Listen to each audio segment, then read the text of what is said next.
ninamjua aliye mwamba, aliyeniokoa ni Bwana Yesu.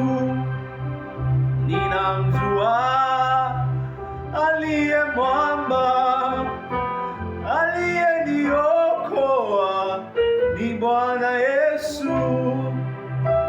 Ninamjua aliye mwamba, aliyeniokoa ni Bwana Yesu. Ninamjua aliye mwamba, aliyeniokoa ni Bwana Yesu. Ninamjua aliye mwamba, aliyeniokoa ni Bwana Yesu.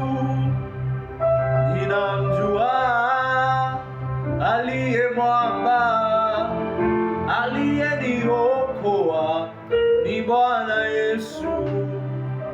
Ninamjua aliye mwamba, aliyeniokoa ni Bwana Yesu.